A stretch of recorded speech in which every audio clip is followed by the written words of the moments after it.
महाकाय सूर्यकोटि समप्रभ निर्विघ्नं कुरु मे देव सर्वकार्येषु सर्वदा।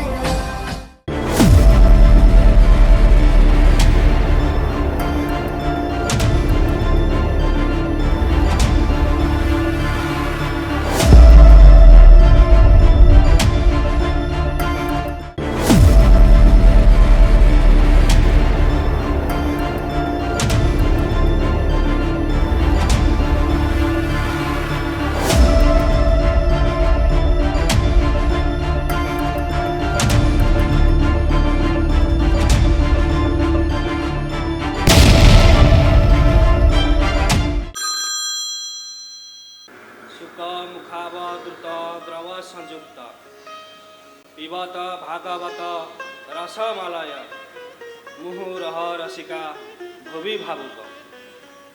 हे श्रुतिवृंद, नाट्य आरंभ सुकमुनि और जगन्नाथ दास को मु प्रणाम जनाऊँगी। श्रीमद् भागवतर चतुर्थ स्कंद पंचदश और षोडश अध्याय राजा उतानपादंकर वंशधर अंगराजांकर अश्वमेध यज्ञ परिवार विषय वर्णना करा जाय। राजा अपूर्तिक थिबारु यज्ञ रे देवता माने बहिर्भाग ग्रहण कले नाही और पुरोहित माने निष्फल हेले बोली आशंका कले। तेणु ब्राह्मण मानक परामर्श रे पुत्र कामना करी अंगराज यज्ञ पुरुष को आहुति देवा परे यज्ञ पुरुष आविर्भाव होई अंगराज को निर्देश देले यज्ञ चरुअन्न महाराणी सुनीता को खाइबा को देवा पर। राणी सुनीता सही अन्न खाइबा परे गर्भवती हेले। गर्भवती हेबा परे गर्भर पुत्र संतान जन्म हेला। सही पुत्रर नाम हेला वेणु। अंगराज जन धार्मिक और नीतिनिष्ठ शासक थिले। सुनीता जमराजंकर कन्या थिले। तेणु वेणु पिला दिनरू उच्छृंखल उद्धत और नीच बुद्धि संपन्न होई बढ़िबार लगिले। यौन अवस्थार से अत्याचार होई उठिले।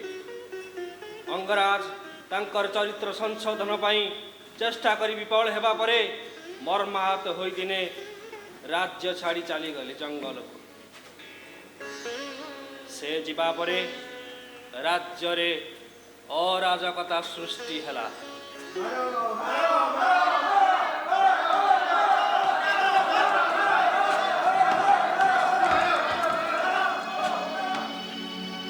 राजपुरोहित भृगु महर्षि और धर्माध्यक्ष अंगिरा मुनि को दंडनायक प्रणाम। कल्याण बाहर कोलाहल चित्कार शुणी पार्छंत दंडनायक। ये सब अराजकतार लक्षण। राजा राज्य छाड़ी चली जावा परे ए भई विशृंखला सृष्टि होइछि। सेथिपई कोन प्रतिकार चिंता करछथि? बिहार प्रतिकार भई महर्षि भृगु और महर्षि अंगिरा को परामर्श चाहिए। महाराज कोन फेरिबे नाही?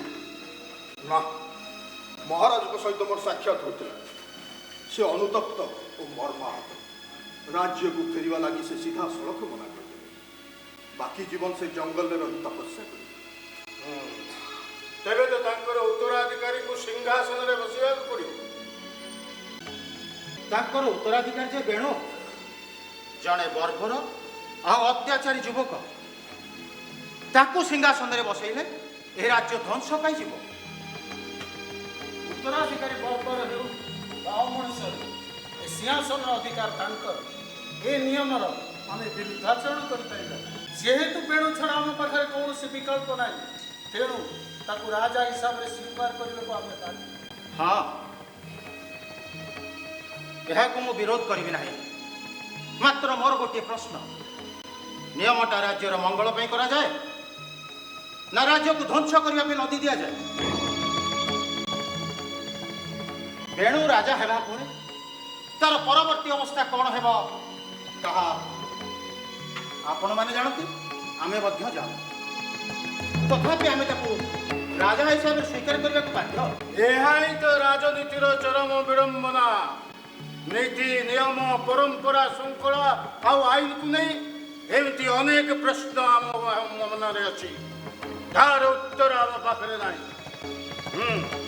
मु स्वीकार करुचे राजा हेबाई आम राज्य में ज्ञान गारिमा थी अनेक योग्य व्यक्ति अच्छा किंतु से अंगराजंकर वंशधर नुहति मते भी तो अपमानित लगुचे एभली जने राजा अधीन में दंडनायक हेबा कारण युद्ध विद्या सैन्य परिचालना व्यूह रचना और दंड विधान शिक्षा लाभ करने मोर प्रभु एवं जड़े नृशंस उच्छृंखल व्यक्ति वेद वेदांत उपनिषद पढ़ी कठोर तपस्या कर सिद्ध होगा पर मोर भी तो प्रभु को जाऊँगी जड़े उच्छृंखल अत्याचारी युवक।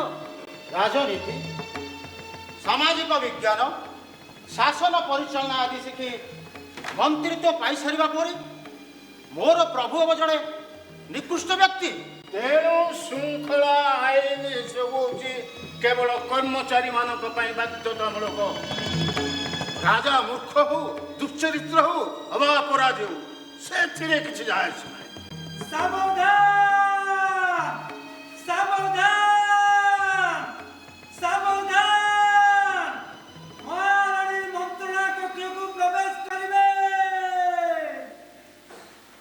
एठारे हमर आलोचना अक्टोबर शेष महारानी राजा अभिषेक विषय निष्पत्ति नेबा अधिक प्रासंगिक।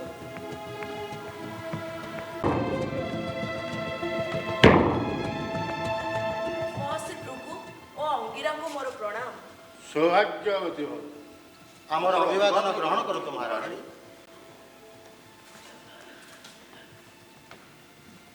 महामंत्री महाराज को विषय किसी खबर पाइले? हाँ महारानी दंडनायक महाराज को अरण्य भेटी किंतु से राज्य को फेरवा को मना करदे। एबे कौन करा जीव बोली आपण माने स्थिर करिसंती?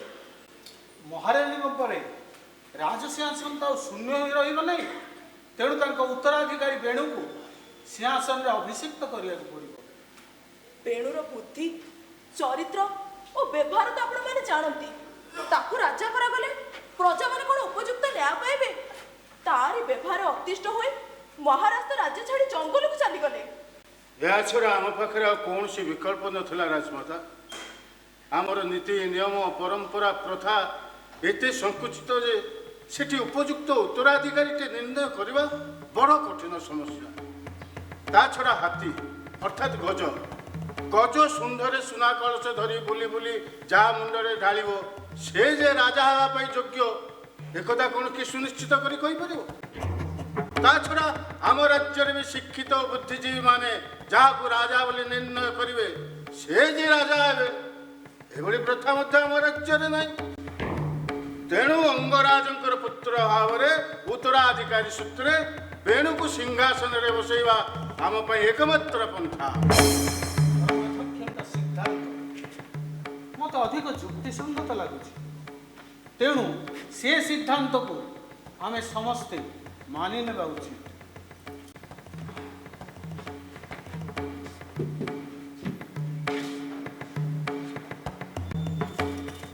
महामंत्री दंडनायक आपण मानक निष्पत्ति कोन? इच्छा विरुद्ध भी निष्पत्ति मानिबा को मु बाध्य हेले महारानी की मोर गोटे अनुरोध आपण जने मां आपण चाहिए राजकुमार को स्वभाव रे परिवर्तन होई परिबो। राजनीति रे मां और स्त्री मानकर भूमिका कोन आपण जानंतिनी दंडनायक? घरे राज सिंहासन रे बसिबा परे राजा माने केवल जन्मदिन आशीर्वाद पाई मां मानक पाखकु आसीथांती आ स्त्री माने विवाह करी अंतपुर रे पड़ी थांती। से दृष्टि बेणु विवाह करी नहीं यह एक शुभ सूचना। अवश्य राजनीति रे भौणी मानकर भूमिका गुरुत्वपूर्ण किंतु बेणु रे जे केही भौणी नाहंती यह एक विडंबना। एबे आ राजांकर दुर्बलता विषय अधिक आलोचना न करी आशा करिबा जे जहा हेबा को जाउची ताहा निश्चय भल हेबो। तेणु धर्माध्यक्ष और राजगुरु आपण महाराजंकर अभिषेक समय स्थिर करंतु। राजगुरु महाशय महाराजंकर अभिषेक लग्न बाहर करन। ठीक अच्छे मु लग्न समय स्थिर करी। तो चलतु आम प्रस्तुति पर्व आरंभ करी।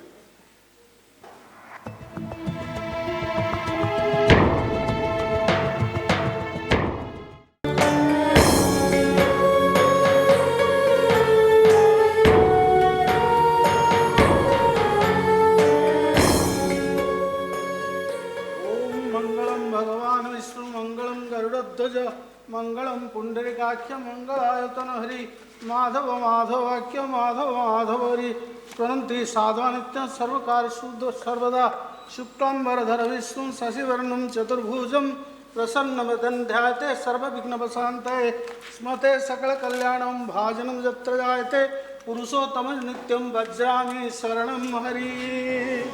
ओम विष्णु विष्णु विष्णु अद्य पुण्यानि प्रदेशे भास्करमासि शुक्लपक्षे नवमतिथौ अत्र नामधेयक्षेत्रे नवनित्र शुभं भवन्तु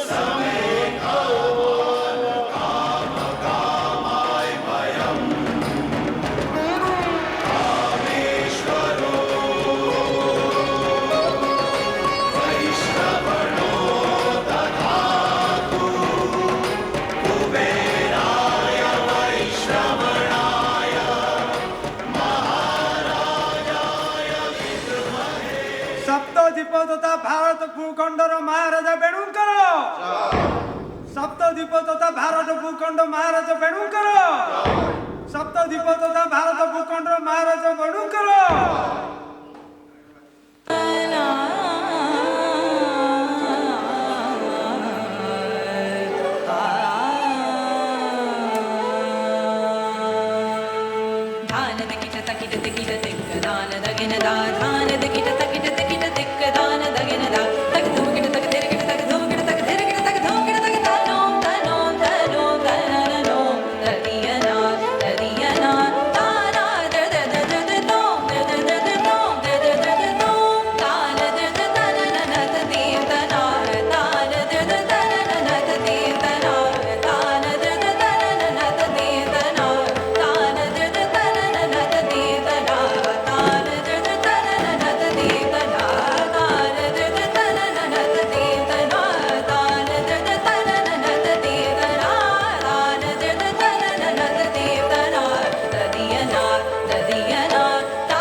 हे समस्त पारिषद ओ देशवासी आज आपण मानक उपस्थिति रे सप्तद्वीप तथा भारत भूखंडर शासक भाव महाराजा वेणुर शासन भार ग्रहण कले से आज प्रजा मान को न्याय दोषी मान को दंड गो ब्राह्मण मान हित सहित देशर समृद्धि कामना करिए बोली आमे आशा और विश्वास रखुचे।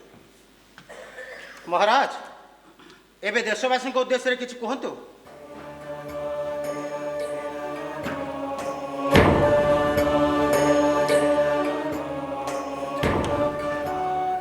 हे मोर प्रिय प्रजा माने उपस्थित पारिषद वृंद ओ निमंत्रित अतिथि माने एवं मुनि ऋषिगण आपण माने समस्त जानी खुशी हुंतु। आज ठारू आपण मानकर भल दिन आरंभ होला। आज पर्यंत जो राजा जेमती भाव में आपण मानकु शासन करथिले से सब भूली जांतु। से माने आपण मानकु अंधकार को ठेली देइथिले। मो एकमात्र राजा आपण मानकु आलोक देवी। मो विकास रे मु कौन कौन करी से कथा आपण माने कौन स्वर्गर देवता माने भी देखी तथस्थ हो जिवे। मो शासन रे उन्नति कौन कौन हबो ए सब को मोर भाट माने राज्य नगर रे घोषणा करिवे। एबे आपण माने खुशी हुंतु उत्सव मनांतु। अरे बसी स्वप्न देखिबा आरंभ करंतु। जादू जादू रुहंतु। आपण दी जण आउ समस्ते जानतु जानतु।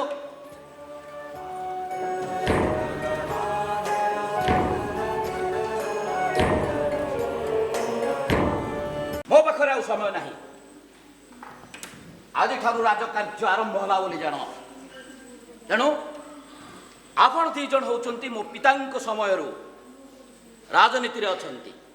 ତେଣୁ ଆପଣମାନେ କୁହନ୍ତୁ ମୋ ଦେଶର ସବୁ ସମସ୍ୟା କ'ଣ? ମହାରାଜ, ଦେଶରେ ଅନେକ ସମସ୍ୟା ଅଛି, ଯେମିତିକି ଆଉ ଯଦି ଆପଣ ଜାଣିଥାନ୍ତେ ତାହେଲେ ମୋ ଦେଶ ଆଜି ଏଇଆ ହେଇନଥାନ୍ତା। ମୋ ଦେଶର ଦୁଇଟି ସମସ୍ୟା ରହିଛି।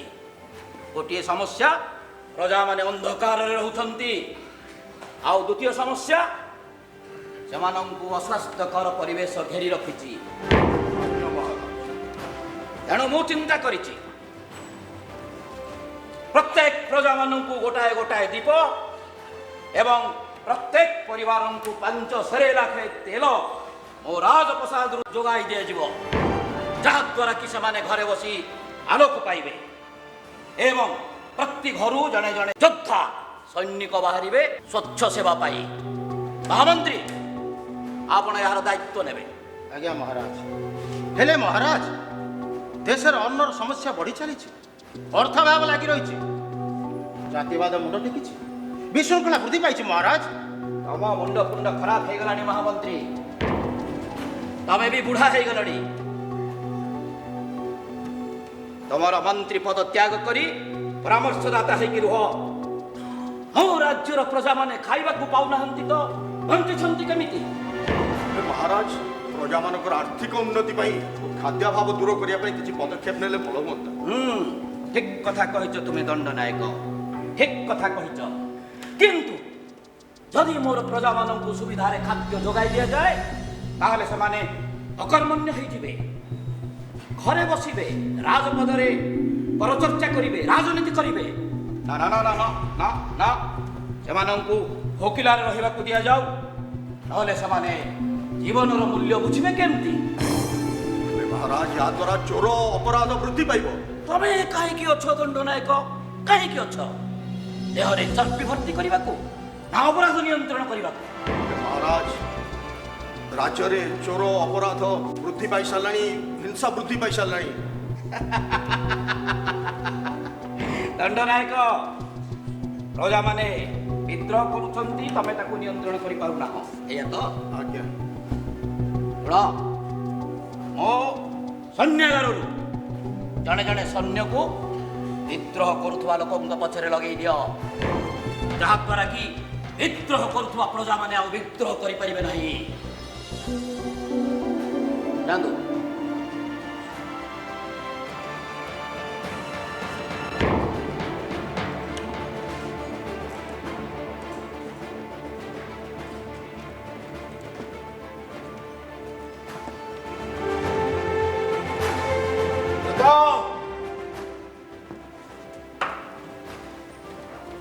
ଆଜ୍ଞା ମହାରାଜ। ମହାମନ୍ତ୍ରୀ ଆଉ ଦଣ୍ଡନାୟକ ଏମାନଙ୍କ ଉପରେ ମୋର ସନ୍ଦେହ ହେଉଛି। ତେଣୁ ତୁମେ ତୁମ ଗୁପ୍ତଚର ବାହିନୀ ଆଙ୍କୁ ନଜର ରଖୁ। ଆଜ୍ଞା ମହାରାଜ।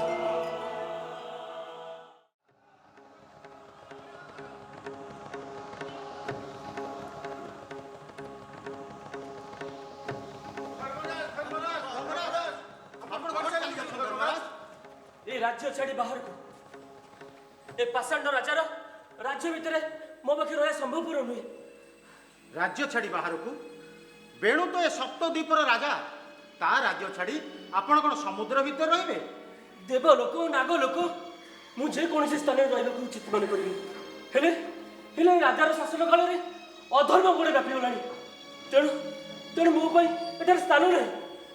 ଏ ଧର୍ମରାଜ, ଯେଉଁ ସ୍ଥାନରେ ଆପଣ ନଥାନ୍ତି ସେ ଭୂମି ଶ୍ମଶାନ ପ୍ରାୟ ହୋଇଥାଏ। ଆମେ ସ୍ୱୀକାର କରୁଛୁ ବେଣୁ ଜଣେ ଅତ୍ୟାଚାରୀ ରାଜା, କିନ୍ତୁ ସେ ରାଜ୍ୟର ଏକ ଅଂଶ। ଧର୍ମରାଜ, ଏ ରାଜ୍ୟରେ ଏଭଳି ଅନେକ ବ୍ୟକ୍ତି ଅଛନ୍ତି ଯେଉଁମାନେ ଆପଣଙ୍କୁ ପୂଜା କରନ୍ତି, ସେମାନଙ୍କ ପ୍ରତି ଟିକେ ଦୟା କରନ୍ତୁ। ହେ ଧର୍ମଦେବ, ଆପଣଙ୍କ ଅନୁପସ୍ଥିତିରେ ଆମ ଭଳି ତପସ୍ୱୀମାନଙ୍କ ଅବସ୍ଥା କ'ଣ ହେବ? ଆମ ପ୍ରତି ଟିକେ କୃପା କରନ୍ତୁ ଧର୍ମଦେବ। ମହର୍ଷି ଭୃଗୁ ଓ ଅଙ୍ଗିରାମୁନି, ମୁଁ ଜାଣେ ଆପଣମାନେ ବ୍ରହ୍ମଶକ୍ତିର ଅଧିକାରୀ। ହେଲେ ଏ ଦୁରାଚାରୀ ରାଜା ହାତରେ ଆପଣ ଦୁଇ ଜଣ ରାଜ୍ୟର ଶାସନ ଭାର ଦେଲେ କେମିତି? ସେ ସେ ତ ଧର୍ମକୁ ବିନାଶ କରିବାରେ ବସିଛି। ଆମ ପାଖରେ କୌଣସି ବିକଳ୍ପ ନଥିଲା। ଜନସାଧାରଣଙ୍କ ମଧ୍ୟରୁ ଜଣକୁ ଆଣି ସିଂହାସନରେ ବସାଇବା ଆମ ପକ୍ଷେ ସମ୍ଭବପର ନଥିଲା। ହୁଏତ ପ୍ରଜାମାନେ ତାକୁ ଗ୍ରହଣ କରିପାରିନଥାନ୍ତେ। ତା ଛଡ଼ା ରାଜାର ପୁତ୍ରକୁ ରାଜା ହିସାବରେ ସ୍ୱୀକାର କରିବାର ମାନସିକତା ପ୍ରଜାମାନଙ୍କର ଯୁଗେ ଯୁଗେ ରହିଆସିଛି। ସେ ବିଶ୍ୱାସକୁ ବଦଳାଇବା ଏତେ ସହଜ ନୁହେଁ। ସେଇଥିପାଇଁ ତ ବଂଶାନୁକ୍ରମିକ ଶାସନ ଭିତରେ କେତେବେଳେ ଯୋଗ୍ୟ ବ୍ୟକ୍ତି ଆସନ୍ତି ତ ଆଉ କେତେବେଳେ ଅଯୋଗ୍ୟ ବ୍ୟକ୍ତି ବି ଆସିଥାନ୍ତି। ମୁଁ ଆପଣଙ୍କ କଥା ସ୍ୱୀକାର କରୁଛି, ହେଲେ ତପସ୍ୱୀ ରାଜ୍ୟର ଶାସନକର୍ତ୍ତା ଯଦି ଦୁରାଚାରୀ ହୁଏ ତେବେ ତେବେ ମୋର କେଉଁଠି ସ୍ଥାନ ଅଛି? ହେ ଧର୍ମଦେବ, ରାଜା ଶାସନ କରେ, ନିୟମ ଶୃଙ୍ଖଳା ପ୍ରଣୟନ କରେ, କିନ୍ତୁ ସେ ଧର୍ମର ଚୂଡ଼ାନ୍ତ ନିଷ୍ପତ୍ତି ନିଅନ୍ତି ନାହିଁ। ସେ କେବଳ ଧର୍ମ ପାଳନ କରନ୍ତି। ସେଇଥିପାଇଁ ତ ରାଜନୀତି ସହିତ ଧର୍ମକୁ ଗୁନ୍ଥି ଦିଆଯାଏ ନାହିଁ। ଦୁହେଁ ଦୁଇଟି ସମାନ୍ତରାଳ ରାସ୍ତାରେ ଚାଲିଥାନ୍ତି। ହେ ଧର୍ମରାଜ, ଶୃଙ୍ଖଳିତ ରାଜତନ୍ତ୍ରରେ ଏହା ଅତି ଆବଶ୍ୟକ ନୁହେଁ ଯେ ରାଜା ଧର୍ମାଧ୍ୟକ୍ଷଙ୍କ ସବୁ ନିଷ୍ପତ୍ତି ମାନିବେ କି ଧର୍ମାଧ୍ୟକ୍ଷ ରାଜାଙ୍କ ସବୁ ନିଷ୍ପତ୍ତି ସ୍ୱୀକାର କରିବେ। ଏ କ୍ଷେତ୍ରରେ ଉଭୟଙ୍କ ମଧ୍ୟରେ ସନ୍ତୁଳନ ରକ୍ଷା କରାଯାଇପାରିଲେ ଶାସନ ତ୍ରୁଟି ଶୂନ୍ୟ ହୋଇଥାଏ। ଧର୍ମ ଯଦି ଶୃଙ୍ଖଳା ଭିତରେ ରହିବ ନାହିଁ ତେବେ ଧର୍ମ ତା ନିଜ ସ୍ଥାନରେ ରହିବ। କିନ୍ତୁ ସବୁଠାରୁ ବିଡ଼ମ୍ବନାର କଥା ହେଉଛି ଯେ ଧର୍ମ କ୍ରମଶଃ ଦର୍ଶନକୁ, ଦର୍ଶନରୁ ଗ୍ରନ୍ଥକୁ ଓ ଗ୍ରନ୍ଥରୁ ଆଚାର ସଂହିତା ଏବଂ କର୍ତ୍ତବ୍ୟରେ ଯାଇ ଦେବାଦେବୀ ପୂଜାପାଠ ମନ୍ଦିରରେ ସଂକୁଚିତ ହୋଇ ରହିସାରିଲାଣି। ଆମେ କେବଳ କର୍ତ୍ତବ୍ୟକୁ ବିକଳ୍ପ ଶବ୍ଦ ଭାବରେ ଧର୍ମକୁ ବ୍ୟବହାର କରିଚାଲିଛେ। ତେଣୁ ତେଣୁ ମୋର ନିଜସ୍ୱ ସତ୍ତା ମୋତେ ବାରମ୍ବାର ହରାଇବାକୁ ପଡୁଛି। ଅବଶ୍ୟ ଏ ଅବକ୍ଷୟକୁ ଆମେ ଲକ୍ଷ୍ୟ କରୁଛୁ ଧର୍ମଦେବ, କିନ୍ତୁ ଆମର ବିଶ୍ୱାସ ଅଛି ମଣିଷର ମାନସିକତାରେ ନିଶ୍ଚୟ ପରିବର୍ତ୍ତନ ଘଟିବ। ତେବେ ତେବେ ମୋ ପାଇଁ ଉଚିତ କ'ଣ? ହେ ଧର୍ମଦେବ, ଆମେ ଆପଣଙ୍କୁ ନିମନ୍ତ୍ରଣ କରୁଛୁ। ଆପଣ ଆମ ଆଶ୍ରମରେ ଆସି ଅବସ୍ଥାନ କରନ୍ତୁ। ରାଜ୍ୟର ଦୂଷିତ ପରିବେଶଠୁ ଆଶ୍ରମରେ ଆପଣଙ୍କୁ ଅନେକ ଶାନ୍ତି ମିଳିବ। ଆମର ଅନୁରୋଧ ରକ୍ଷା କରନ୍ତୁ ଧର୍ମଦେବ। ଆମର ଅନୁରୋଧ ରକ୍ଷା କରନ୍ତୁ ଧର୍ମଦେବ। ହଁ ଧର୍ମଦେବ, ଆମର ଅନୁରୋଧ ରକ୍ଷା କରନ୍ତୁ। ମୁଁ ଆପଣଙ୍କ ଅନୁରୋଧ ରକ୍ଷା କରିବି। ଆସନ୍ତୁ, ଆପଣ ଆମ ସହିତ ଆଶ୍ରମକୁ ଚାଲନ୍ତୁ। ଆସନ୍ତୁ ଧର୍ମଦେବ, ଆସନ୍ତୁ।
ରାଜ୍ୟରେ ଗୋଟେ ସମାନ୍ତରାଳ ଶାସନ ଚାଲିଛି। ତୁମ କହିବା ଅନୁସାରେ ସେ ରାଜଗୁରୁ ଆଉ ଧର୍ମଦକ୍ଷଙ୍କ ପାଖକୁ ମୋର ଅନେକ ପ୍ରଜା ଆଶୀର୍ବାଦ ନେବାକୁ ଯାଉଛନ୍ତି। ଖାଲି ଆଶୀର୍ବାଦ ନୁହେଁ ମଣିମା, ଧର୍ମ ପ୍ରତି ସେମାନଙ୍କୁ ଯୋଉ ଭକ୍ତି, ସ୍ନେହ, ଭଲ ପାଇବା, ସମ୍ମାନ ଅଛି ସେତକ ଆପଣଙ୍କ ପ୍ରତି ନାହିଁ। କାହିଁକି? କାରଣ ସେମାନେ ଧର୍ମର ରକ୍ଷକ। ଧର୍ମକୁ ସେମାନେ ଭୟ କରନ୍ତି, ନହେଲେ ନିଜର ଦୁଃଖ ଦାରିଦ୍ର୍ୟକୁ ଦୂରେଇବା ପାଇଁ ଧର୍ମର ଆଶ୍ରୟ ନିଅନ୍ତି। ସେମାନେ ଜାଣନ୍ତି ଈଶ୍ୱର ଚାହିଁଲେ ମଣିଷର ସବୁ ଇଚ୍ଛା ପୂରଣ ହୁଏ। ଈଶ୍ୱର ଚାହିଁଲେ ମନୁଷ୍ୟର ସବୁ ଇଚ୍ଛା ପୂର୍ଣ୍ଣ ହେଇଯାଏ। ହୁଏ କି ନାହିଁ ସେ ତ ଭିନ୍ନ କଥା ମଣିମା। ବେଦ, ବେଦାନ୍ତ, ପୁରାଣ ଶାସ୍ତ୍ରରେ ଲେଖା ହେଇଛି ଦେବତାମାନେ, ଋଷିମାନେ ଚାହିଁଲେ ମଣିଷର ସବୁ ଇଚ୍ଛା ପୂରଣ କରିପାରନ୍ତି। ଚଉବର୍ଗ ଫଳ अर्थात धर्म अर्थ काम मोक्ष ए सबू सी गोटे मुहूर्त मनीष को दे पार से शक्ति से सामर्थ्य आउ कहार ना से विश्वास मनीष बंची थाए मणिमा भगवान विरुद्ध में प्रतिवाद कर साहस न थाए मणिमा कौन कहल तू तो भगवान विरुद्ध में कहीं प्रतिवाद कर पारती नहीं अथच राजा विरुद्ध में प्रतिवाद कर पारती यार एकमात्र समाधान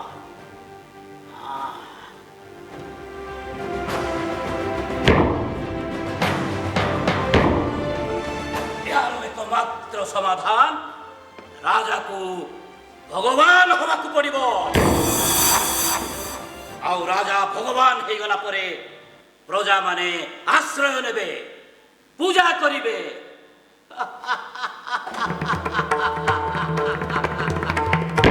आउ केही प्रतिवाद करि परिबे नाही आपण ठीक कहिसेंती भगवान तो धर्म को राजनीतिर अस्त्र करने को पड़ो धर्म उपरे चूड़ांत निष्पत्ति नब राजा तेबे आम प्रति की निर्देश रही भगवान तो यही मुहूर्त धर्मदेव को बंदी करी मो राज दरबार रे उपस्थित करा भगवान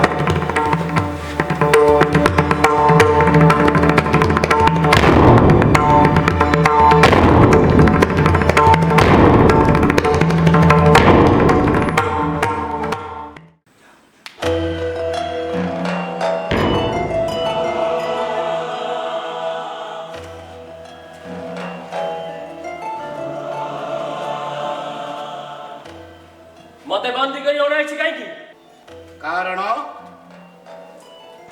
आश्रम रे आपणकर रहिबा उपयुक्त स्थान नुहे आपण मो राज दरबार रे रहिबे किंतु आपण मो राज दरबार छाड़ी केउ आड़ी की जाई परिबे नाही यह एक व्यभिचार स्थान एठी गोटे पाषांड राजा शासन करे मु गोटे मुहूर्त भी रही परिबिनी आश्रम रे कौन अच्छी जहाँ एठी नहीं अरे जो माने मो अर्ण रे प्रतिपालित से माने आपन को देबे कौन सेठी भक्ति अछि विश्वास अछि संस्कार अछि तपस्या अछि से भक्ति विश्वास तपस्या सब ए राजप्रसाद रे आपन को जोगे दिया जीवो ना ना मु एठी रही परिबिनी एठी रहिबा को पड़िबो ना एठी आपन को रहिबा को पड़िबो ना एटा राजा आदेश मु राजा को आदेश मानियो को बाध्य नुहे ना दूत धर्मदेव को मो सिंहासन पाखरे आबद्ध करी रख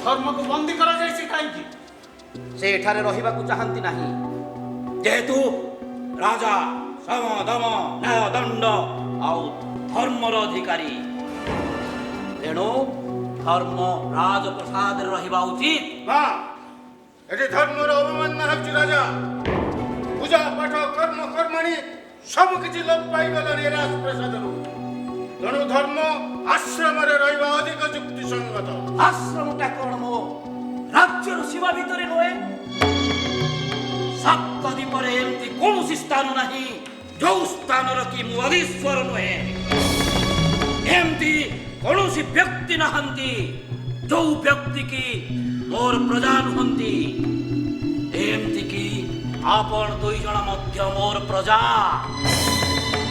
तेणु धर्म राजार आश्रय न रही प्रजा मानकर आश्रय रहिबार कारण कौन कारण हेउछि ଆମେ ଧର୍ମର ରକ୍ଷକ। ହଁ ମୁଁ ଜାଣେ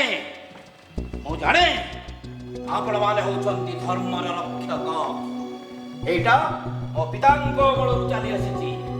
ହେଲେ ମୁଁ ଜାଣିଛି ଧର୍ମର ରକ୍ଷକର ଅର୍ଥ କ'ଣ ମୁଁ ଜାଣିଛି। ଆପଣମାନେ ତପସିଦ୍ଧ, ବହୁତ ବେଦାନ୍ତ ପାଠ ପଢ଼ିଛନ୍ତି। ତେଣୁ ଆପଣମାନଙ୍କୁ ପ୍ରଜାମାନେ ସମ୍ମାନ କରନ୍ତି। ଆଉ ସେଇଥିପାଇଁ ଆପଣ ଧର୍ମକୁ ଆପଣଙ୍କ ପାଖରେ ରଖିବାକୁ ଚାହାନ୍ତି। ଧର୍ମ ସମାଜର କଲ୍ୟାଣ ପାଇଁ ବ୍ୟବହାର କରାଯାଏ ରାଜା। ଧର୍ମକୁ ନେଇ ରାଜା ପ୍ରଜାମାନଙ୍କ ମଧ୍ୟରେ ଭୟ ଓ ଆତଙ୍କ ସୃଷ୍ଟି ନ ହେଉ। ସାଧାରଣ ମଣିଷ ସବୁବେଳେ ଧର୍ମ ବିରୋଧ। ତାର ଅଭାବ ଅସୁବିଧା ପୂରଣ କରିବା ପାଇଁ ସେ ଧର୍ମର ଆଶ୍ରୟ ନିଏ। ସେଇଥିପାଇଁ ତ ସେ ରାଜଗୁରୁ ଓ ଧର୍ମାଧ୍ୟକ୍ଷଙ୍କ ପ୍ରତି ସେମାନଙ୍କର ଭୟ ରୁହେ। ଆଉ ସେଇ ଭୟରୁ ଭକ୍ତି ସୃଷ୍ଟି ହୁଏ। ଭଲ କଥା। ଧର୍ମକୁ ମାଧ୍ୟମ କରି ଭୟ ଆଉ ଆତଙ୍କ ସୃଷ୍ଟି କରି ହୁଏ, ଯାହା ଏପର୍ଯ୍ୟନ୍ତ ଆପଣମାନେ କରି ଆସିଛନ୍ତି। ତପସ୍ୱୀମାନଙ୍କୁ ଏଭଳି ବ୍ୟବହାର କରାଯାଏନି ରାଜା। ଆଉ କୋଉ ଭଳି ଭାବରେ ବ୍ୟବହାର କରାଯାଏ? ଭଗବାନ ବୋଲି ପୂଜା କରାଯାଏ। ଆରେ ଆପଣମାନେ ସମାଜର ମଙ୍ଗଳ କରୁଛନ୍ତି ପରା। ମୋ ଦେଶରେ ଖାଦ୍ୟ ଅଭାବ ଅଛି, ଦୂର କରିଦିଅନ୍ତୁ। ମୋ ଦେଶରେ ପ୍ରଜା ଜୀବନ ଯାପନ କରୁଛନ୍ତି ଦୁଃଖରେ, ତାକୁ ଉଭାନ କରିଦିଅନ୍ତୁ। ମନ୍ତ୍ର ପକାନ୍ତୁ, ଯାଦୁ କରନ୍ତୁ, ସବୁ ଗୁଡାକ ଉଭାନ ହେଇଯିବ। ସେସବୁ ଆମର କାର୍ଯ୍ୟ ନୁହେଁ। ସେଥିପାଇଁ ଅନ୍ୟ ପାରିଷଦମାନେ ଅଛନ୍ତି। ତାହେଲେ ଆପଣ କ'ଣ ପାଇଁ ଅଛନ୍ତି? ନାମ ସଂକୀର୍ତ୍ତନ, ଯଜ୍ଞ, କୀର୍ତ୍ତନ କରିବେ? ଏଥିରେ ପେଟ ପୁରିବନି।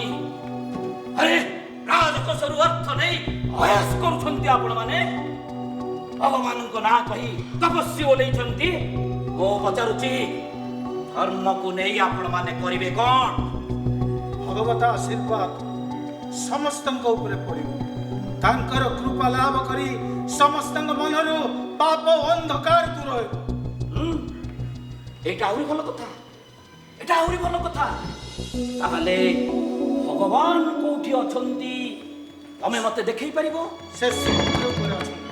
ତାଙ୍କୁ ତୁମ ଭଳି ପାଷାଣ୍ଡ ଦେଖିପାରିବ ନାହିଁ। ହଁ, ମୋ ଭଳି ପାଷାଣ୍ଡ ତାକୁ ଦେଖିପାରିବ ନାହିଁ। କିନ୍ତୁ ଆପଣମାନେ ମହାଜ୍ଞାନୀ। ଆପଣମାନେ ତ ଭଗବାନଙ୍କୁ ଦେଖିଥିବେ। ଯୁଗ ଯୁଗ ଧରି ତପସ୍ୟା କରି ତାଙ୍କ ପାଦର ଆଦି ଅନ୍ତ ବି ପାଇନା। ତାଙ୍କର ସତ୍ତା କେବଳ ଅନୁଭବ କରି। ଆପଣ ଭଗବାନଙ୍କୁ ଦେଖି ନାହାନ୍ତି। କିନ୍ତୁ ମୋ ରାଜ୍ୟର ମନ୍ଦିର ଗୁଡାକରେ ଯୋଉମାନେ ପୂଜା ପାଉଛନ୍ତି ସେମାନେ କିଏ? ଭଗବାନ ସୂକ୍ଷ୍ମ ରୂପରେ ସେଠି ଅଛନ୍ତି। ଯିଏ ତାଙ୍କୁ ଅନୁଭବ କରିପାରେ ସେ ତାଙ୍କର କୃପା ଲାଭ କରିପାରେ। ଧର୍ମ ଏବଂ ଭଗବତ ସତ୍ତାର ଅନୁଭବ ଯୁକ୍ତି ତର୍କ ଦ୍ୱାରା ଏହାର ସମାଧାନ ହୁଏ ନାହିଁ।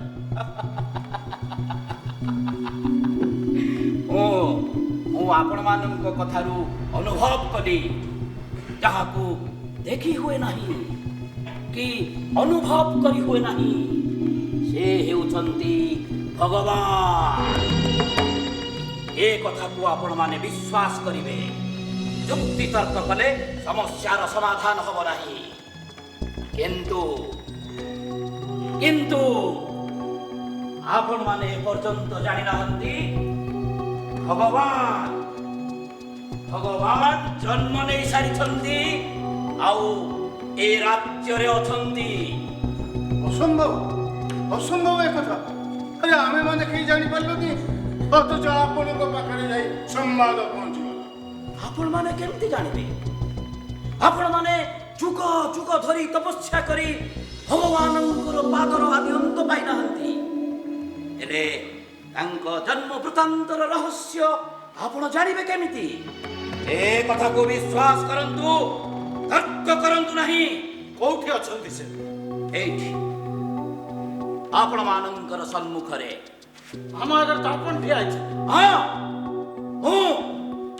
ମୁଁ ମୁଁ ଭଗବାନ ମାନବ ରୂପରେ ଜନ୍ମ ହେଇଛି ଲୀଳା ଖେଳା କରିବାକୁ। ରଜା ପାଗଳ ହେଇଗଲେଣି ରାଜଗୁରୁ। ଦେଖୁଛନ୍ତି କେମିତି ପାଗଳ ଭଳି ପ୍ରଳାପ କରୁଛନ୍ତି।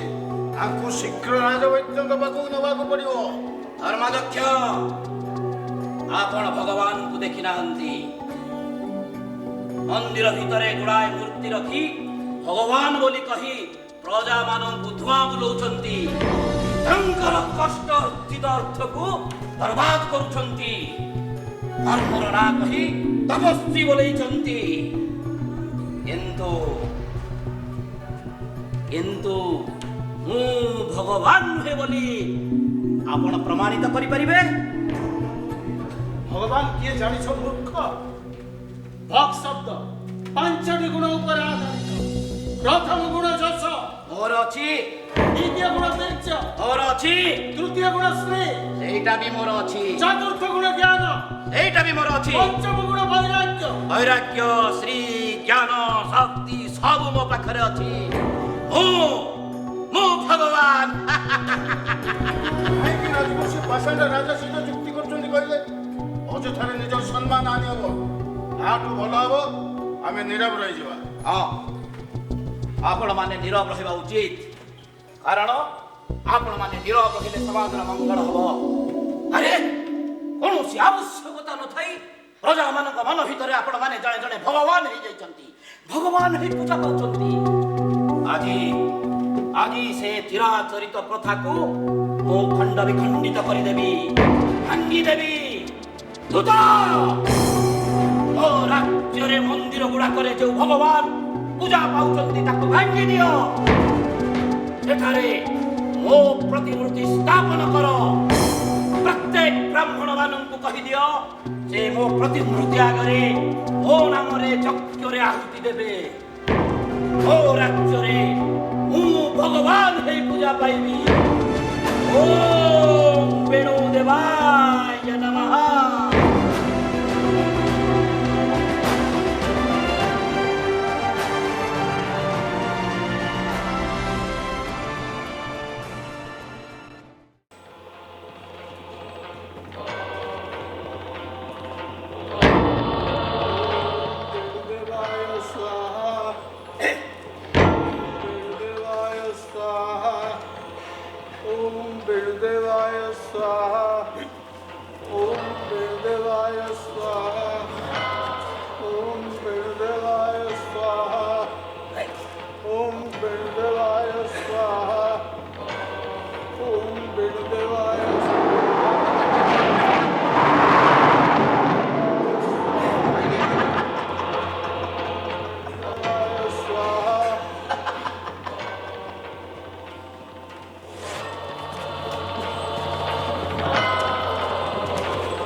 ବିଷର ଜଳ ମୋ ଦେହରେ ଚରି ଯାଉଛି। ମତେ ରକ୍ଷା କର, ମତେ ରକ୍ଷା କର, ମତେ ରକ୍ଷା କର।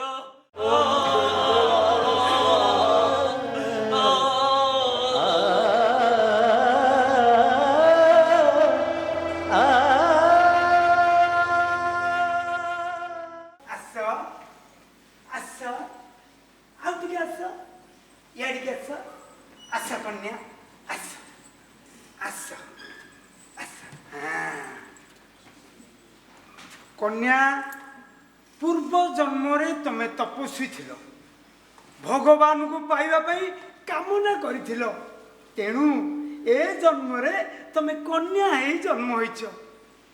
आउ स्वयं भगवान बेणु महाराज रूप में मर्त्य को आसीचंती। से तुम सहित टिके लीला करिवे। ये होची गोटे प्रकार तपस्या। ये बड़ी तपस्या करने को हेले ତମକୁ ଗୋଟେ ଧାରାରେ ଯିବାକୁ ପଡ଼ିବ। ବୁଝିଲ କନ୍ୟା, ମୁଁ ହଉଛି ତମ ଗୁରୁ, ଆଉ ବେଣୁ ମହାରାଜ ହଉଛନ୍ତି ତମର ଭଗବାନ। ଭଗବାନଙ୍କୁ ପାଇବାକୁ ହେଲେ ଗୁରୁଙ୍କ ମାଧ୍ୟମ ଦେଇ ଯିବାକୁ ପଡ଼େ। ତେଣୁ ଗୁରୁଙ୍କୁ କେବେ ହେଲେ ନିନ୍ଦା କରିବନି, ତାଙ୍କ କଥାକୁ ସବୁବେଳେ ଅକ୍ଷର ଅକ୍ଷରେ ପାଳନ କରିବ, ତାଙ୍କୁ ଦେବତା ସଦୃଶ ଜ୍ଞାନ କରିବ। ଏଇଭଳି ଲୀଳା ପର୍ଯ୍ୟାୟକ୍ରମେ ଚାଲୁ ରହିବ।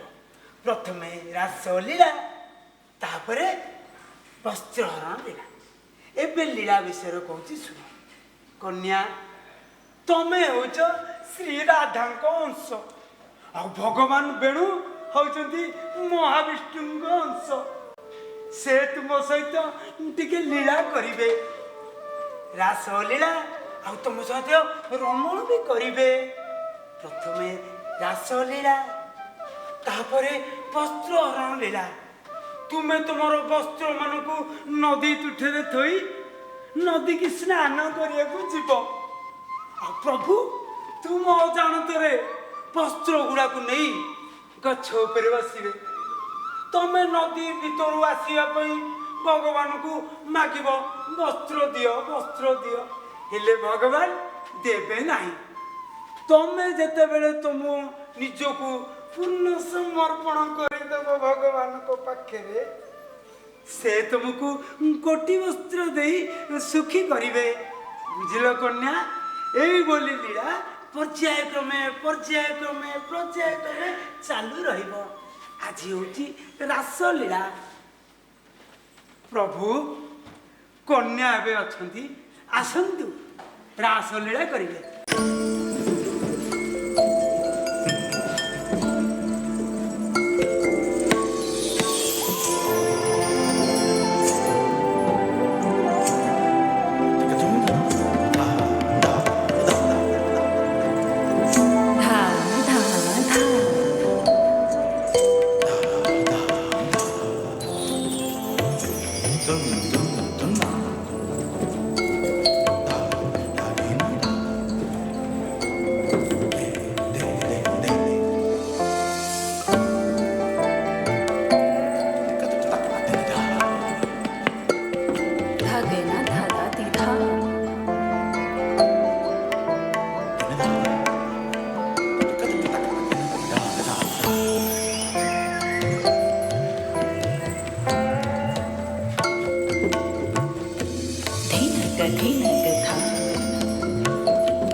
प्रथम कारण भगवान किए कौटी अच्छा से देखा केमती मत आर उत्तर कहीं दे पारे किंतु ମୋର ପ୍ରଜାମାନେ ସମୟ ନଷ୍ଟ କରି ଭଗବାନଙ୍କୁ ପୂଜା କରୁଛନ୍ତି।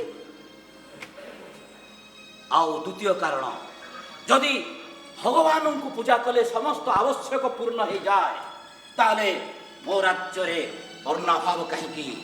ମୋ ରାଜ୍ୟରେ ଅର୍ଥାଭାବ କାହିଁକି? ମୋ ରାଜ୍ୟର ପ୍ରଜାମାନେ ରୋଗ କଷ୍ଟରେ ସଢୁଛନ୍ତି କାହିଁକି? ତୁ ନିଜକୁ ଭଗବାନ ବୋଲି କହିଲେ କ'ଣ ଏ ସମସ୍ୟାର ସମାଧାନ ହେଇଯିବ? ହଁ, ମୁଁ ସମାଧାନ କରିବାକୁ ସମର୍ଥ। କାରଣ ରାଜା ପ୍ରଜାଙ୍କୁ ଅନ୍ନ ଦିଏ, ଦୋଷୀକୁ ଦଣ୍ଡ ବିଧାନ କରେ, ବାହ୍ୟ ଶତ୍ରୁରୁ ରାଜ୍ୟକୁ ରକ୍ଷା କରେ, ଧର୍ମକୁ ଆଶ୍ରୟ ଦିଏ। ତେଣୁ ଭଗବାନଙ୍କର ସାମର୍ଥ୍ୟ ଆଉ ମୋ ସାମର୍ଥ୍ୟ ଭିତରେ ତଫାତ୍ କ'ଣ ମା? ସେ ଅଲୌକିକ କାର୍ଯ୍ୟ କରିପାରନ୍ତି। ମୁଁ ଏଟା କେବଳ ଶୁଣିଛି, ଆଜି ପର୍ଯ୍ୟନ୍ତ ମତେ କେହି ଦେଖେଇ ନାହାନ୍ତି କି ଏପର୍ଯ୍ୟନ୍ତ ମୁଁ ଦେଖି ନାହିଁ। ତୁ କ'ଣ ଧର୍ମକୁ ଅସ୍ତ୍ର କରିବାକୁ ଚାହୁଁ? ଧର୍ମକୁ ଅସ୍ତ୍ର କଲେ କ୍ଷତି କ'ଣ? ତମର ସାଧୁ ସନ୍ଥ ମାନେ ଧର୍ମକୁ ଅସ୍ତ୍ର କରି ଏ ସମାଜର କ'ଣ ମଙ୍ଗଳ କରିଛନ୍ତି? କିଛି ମଙ୍ଗଳ କରିନାହାନ୍ତି, କେବଳ ନିଜ ପାଇଁ ନିଜେ ରାସ୍ତା ତିଆରି କରିଛନ୍ତି। ତାହେଲେ ତାହେଲେ ତୁ ଧର୍ମକୁ ବନ୍ଦୀ କରିଛୁ କାହିଁକି? ଯୁଗ ଯୁଗ ଧରି ସାଧୁ ସନ୍ଥ ମାନେ ଧର୍ମକୁ ମାଧ୍ୟମ କରି ଭଗବାନ ହେଇଯାଇଛନ୍ତି। ଓ ରାଜ୍ୟର ପ୍ରଜାମାନେ ଭୋକ କଷ୍ଟରେ ସଢୁଛନ୍ତି, ଅଥଚ ଏମାନେ ରାଜକୋଷରୁ ଅର୍ଥ ନେଇ ହୟସ ଜୀବନ ଯାପନ କରୁଛନ୍ତି। ମୁଁ ପଚାରୁଛି, ଏ ସବୁର ସମ୍ମାନ ତାଙ୍କୁ କାହିଁକି ଦିଆଯାଉଛି? କାରଣ ସେମାନେ ଧର୍ମଗ୍ରନ୍ଥର ବ୍ୟାଖ୍ୟାକାର। ସମାଜକୁ ଓ ମଣିଷ ଜୀବନକୁ ସତ୍ ମାର୍ଗ ଓ ଭଗବତ ପ୍ରେମରେ ଉଦ୍ବୋଧ କରିବା ତାଙ୍କର କାର୍ଯ୍ୟ। ତାହେଲେ ତମେ କହିପାରିବ ମା, ତମ ମତରେ ଧର୍ମର ବ୍ୟାଖ୍ୟା କ'ଣ? ଧର୍ମ ହେଉଛି ଏକ ଦିବ୍ୟ ଚେତନାଶୀଳ ଦର୍ଶନ।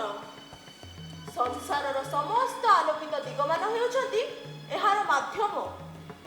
ଧର୍ମ ଏଭଳି ଏକ ମାଧ୍ୟମ ଯାହା ମଣିଷକୁ ସମସ୍ତ ମାୟାଜାଲରୁ ମୁକ୍ତ କରି ଭଗବତ ସତ୍ତାରେ ମିଶେଇ ଦିଏ, ତାକୁ ମୁକ୍ତି ପ୍ରଦାନ କରେ, ସମାଜର ମଙ୍ଗଳ ସାଧନା କରେ। ଧର୍ମକୁ ମାଧ୍ୟମ କରି ଯଦି ସମାଜର ମଙ୍ଗଳ ହଉଛି, ତାହେଲେ ଧର୍ମ ସାଧୁ ସନ୍ନ୍ୟାସୀଙ୍କ ପାଖରେ କାହିଁକି ରହୁଛି? କାହିଁକି ରାଜା ପାଖରେ ରହୁନି? ରହିବ, ନିଶ୍ଚୟ ରହିବ। ଯେଉଁ ରାଜା ପାଖରେ ସାଧନା ଅଛି, ଦୈବ ସତ୍ତା ଅଛି, ବିଚାର ଅଛି, ଧର୍ମ ତା ପାଖରେ ରହିବ। କିନ୍ତୁ ତୋ ଭଳି ଜଣେ ଦୁରାଚାରୀ ରାଜା ପାଖରେ ନୁହଁ। ତାକୁ ମୁକ୍ତ କରିଦେ, ସେ ଯାଇ ଆଶ୍ରମରେ ରୁହନ୍ତୁ। ଧର୍ମକୁ ମୁକ୍ତ କରିଦେଲେ ଆଉ ଗୋଟାଏ ସମାନ୍ତରାଳ ଶାସନ ଚାଲିବ। ଧର୍ମ ଭୟରେ ପ୍ରଜାମାନେ ଧର୍ମାଧ୍ୟକ୍ଷକୁ ଭଗବାନ ବୋଲି କହିବେ। ଆଉ ଧର୍ମାଧ୍ୟକ୍ଷ ଭଗବାନ ହେଇଗଲା ପରେ ରାଜାର କର୍ତ୍ତବ୍ୟ କ'ଣ କହି ରାଜାକୁ ଆଘାତ କରିବ? ତାହେଲେ ତାହେଲେ ତୁ କ'ଣ ଚାହୁଁଛୁ? ମୁଁ ଏଇଆ ଚାହୁଁଛି, ଧର୍ମାଧ୍ୟକ୍ଷ ଯଦି ଧର୍ମ ପ୍ରଚାର କରିବାର ଅଛି, ତାହେଲେ ସେ ଜଙ୍ଗଲରେ ଯାଇ ଧର୍ମ ପ୍ରଚାର କରନ୍ତୁ। ଓ ପ୍ରଜାମାନଙ୍କୁ ଶିକ୍ଷା ଦେଇ ଶିଷ୍ୟ କରନ୍ତୁ ନାହିଁ। ଯଦି ସେ ରାଜନୀତିରେ ପ୍ରବେଶ କରନ୍ତୁ ନାହିଁ, ଆଉ ଯଦି ସେ ରାଜନୀତିରେ ପ୍ରବେଶ କରିବେ, ତାହେଲେ ତାଙ୍କୁ କହିଦିଅ ମା, ଧର୍ମାଧ୍ୟକ୍ଷ ଏବଂ ଧର୍ମ ମୋର ଅଧୀନସ୍ଥ ହେବେ। କାରଣ ରାଜା ସମସ୍ତଙ୍କ ଊର୍ଦ୍ଧ୍ୱରେ, ଆଉ ସମସ୍ତେ ତାର ପ୍ରଜା। ତୋର ଯୁକ୍ତି ପାଇଁ ମୋ ପାଖରେ କୌଣସି ଉତ୍ତର ନାହିଁ। ଖାଲି ତମର ନୁହେଁ ବା, ଏ ସାଧୁ ସନ୍ନ୍ୟାସୀ ମାନଙ୍କ ପାଖରେ ବି ତାର ଉତ୍ତର ନାହିଁ। ଏମାନେ କେବଳ ବୟସ କରି ଜାଣିଛନ୍ତି, ରାଜକୋଷରୁ ଅର୍ଥ ନେଇ ବିଳାସପୂର୍ଣ୍ଣ ଜୀବନ ଯାପନ କରୁଛନ୍ତି, ନାମ ସଂକୀର୍ତ୍ତନ କରୁଛନ୍ତି। ସେଇଥିପାଇଁ ମୁଁ ଧର୍ମକୁ ତାଙ୍କ ପାଖରୁ ଛଡ଼େଇ ଆଣିଛି। ତୁ କ'ଣ କରିବୁ ନ କରିବୁ ସେ ବିଷୟରେ ମୁଁ ତତେ କିଛି ବି କହିବିନି, କିନ୍ତୁ ମା ହିସାବରେ ମୁଁ ତତେ ଏତିକି ସତର୍କ କରେଇଦେବି, ପରମ୍ପରା ଓ ବିଶ୍ୱାସକୁ ଭାଙ୍ଗିଦେବା ସହଜ, ମାତ୍ର ସମାଜର ମଙ୍ଗଳ ପାଇଁ ତୁମେ ଯଦି ଆଉ ଏକ ପରମ୍ପରା ଓ ବିଶ୍ୱାସକୁ ଗଢ଼ି ନ ପାରିଲ, ତେବେ ଆଜି ତତେ ଯେଉଁମାନେ ଭଗବାନ ବୋଲି କହି ପୂଜା କରୁଛନ୍ତି, ସେଇମାନେ ଦିନେ ତତେ ରାକ୍ଷସ ବୋଲି କହିବେ। ରାକ୍ଷସ।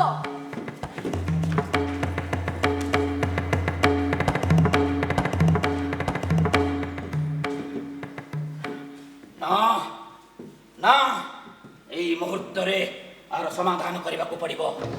हाँ हाँ यार समाधान करने को पड़िबो। दूत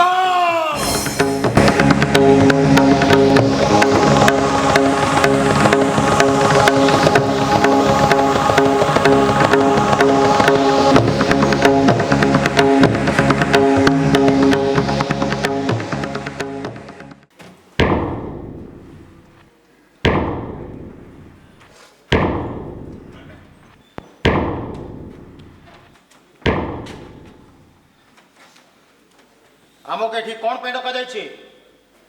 आपण मानक सहित गोटे गुरुत्वपूर्ण आलोचना अछि। गुरुत्वपूर्ण आलोचना? हाँ मो राज्यर अवस्था देखी मु जहाँ जानी पारुची आपण मानक दिया जाइथिबा आपण मानकर दायित्व को आपण ठीक भाव में संपादन करि पारु नांती। ଆପଣ କ'ଣ କହିବାକୁ ଚାହୁଁଛନ୍ତି ମହାରାଜ? आपण मानकर विभागर पुनर्बंटन। बाघर पुनर्बंटन? हाँ एटा मोर निष्पत्ति। ताहले आपण हमको की दायित्व देबे को चाहछथि? मंत्री महाशय आपण धर्माध्यक्ष हेबे। अधर्माध्यक्ष आपण मंत्री हेबे। दंडनायक आपण राजगुरु हेबे। आ राजगुरु आपण दंडनायक हेबे। ओ राज्यर दूत को आज मु मंत्रीर मान्यता दौची। पागलामिरे शासन चलेनी राजा दंडनायक कहवा पई जन को योद्धा और युद्ध विद्या रे निपुण हेबा दरकार। ମୁଁ ବି ଜଣେ ତପସ୍ୱୀ। ମୁଁ ଦଣ୍ଡନାୟକ ଦାୟିତ୍ୱରେ ରହିଲେ ମୁଁ କ'ଣ କରିପାରିବି? धर्माध्यक्ष आपण चुप कहीं मु जाने महामंत्री मु जाने दंडनायक आपण माने यही कथा बारंबार कहिबे। हेले मोर प्रश्न धर्माध्यक्ष और राजगुरु आपण माने युद्ध विद्या कौन जानती नहीं किंतु युद्धर धर्म कौन कहिबे। आपण माने कूटनीति राजनीति कौन जानती नहीं किंतु मंत्रीर कर्तव्य कौन बोली सीमारेखा निर्धारण करिवे। राजार कर्तव्य कौन कही राजा को प्रश्न करिवे। जेते बड़े धर्मर कथा उठे सेते बड़े आपण माने जानी थांती सब किछि जानी थांती आउ जेते बड़े कर्तव्यर कथा उठे सेते बड़े आपण माने किछि जानी नाहंती। एटा की प्रकार द्विमुखी को चिंताधारा सामने धर्म को जोड़ी दे शब्दर अपभ्रंश करुछ। राजार कर्तव्य मंत्रीर कर्तव्य कौन बोली तुमे को? तमर धर्म ग्रंथ माने ही कहचंती धर्म को कर्तव्य बोली। अन्य को उपदेश दबा आगरू समस्त विद्या रे निपुण हो राजगुरु। समाजर मंगल पाई लिखा जाइथिबा धर्म और दर्शन आम हूँ व्याख्याकार से आवश्यक नहीं सब विद्यार निपुण हवा। जी धारण करें जी उत्तरण करें से हूँ धर्म। धर्म समाज को श्रृंखला शिखाए आचार विचार रे संस्कार आने मनीष मन रे भगवत चेष्टा करी ता मनरु सब पाप अंधकार को धोई दिए से हूँ धर्म। ताहले धर्मर पालन पाई एक कठोर पंथा कहीं की? श्रृंखला और संस्कार पाई कठोर पंथा आवश्यक। प्रेम रे कौन ए समस्यार समाधान हुए नहीं ना ताहले मुआ को विरोध करूची। एटा राजार कार्य राजा श्रृंखला पाई कठोर व्यवस्था ग्रहण करे एटा आपण माने कहचंती आउ आपण माने या करिबा को चाहंती तार कारण राजतंत्र ऊपर आउ एक समांतराल शासन करिबा को। अरे प्रजा मानन को प्रथमे आपण माने भय देखांती भयरु भक्ति सृष्टि हुए आउ तापरे आत्मसमर्पण।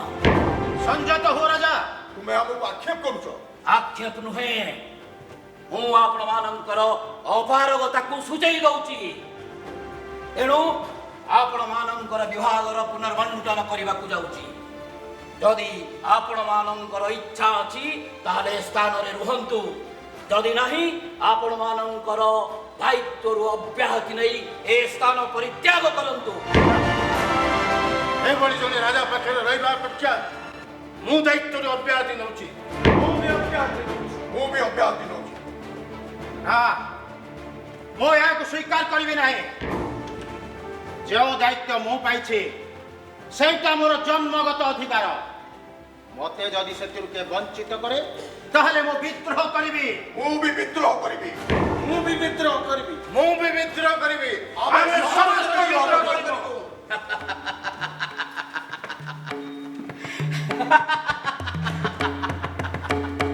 ଆପଣମାନେ ବିଦ୍ରୋହ କରିବେ? ଆପଣମାନେ ବିଦ୍ରୋହ କରିବେ? ସମସ୍ତେ ମିଶି ବିଦ୍ରୋହ କରିବେ? ତାହେଲେ ପ୍ରଥମେ କିଏ ବିଦ୍ରୋହ କରିବ ସେ ମୋ ସମ୍ମୁଖକୁ ଆସୁ। ମୁଁ ବିଦ୍ରୋହ କରିବି। ଆପଣ ବିଦ୍ରୋହ କରିବେ? ହଁ। ଆପଣ ବେଣୁର ଶକ୍ତି ସାମର୍ଥ୍ୟ ବିଷୟରେ ଜାଣିବି ଆପଣ ବିଦ୍ରୋହ କରିବାକୁ ଆସିଛନ୍ତି। ହଁ, ମୁଁ ବିଦ୍ରୋହ ହେବାକୁ ଦେବିନି, ବିଦ୍ରୋହକୁ ଦମନ କରିବି। ତେଣୁ ଆପଣଙ୍କୁ ଆପଣଙ୍କର ଜନ୍ମଗତ ଅଧିକାରରେ ଯେଉଁ ଦାୟିତ୍ୱ ମିଳିଛି ସେ ଦାୟିତ୍ୱରୁ ଆଜି ମୁଁ ତୁମକୁ ମୁକ୍ତି ଦେବାକୁ ଚାହେଁ। ମୁଁ ବେଣୁ ଆଜି ତୁମକୁ ମୁକ୍ତି ଦଉଛି। ମୁକ୍ତି। ଓମ୍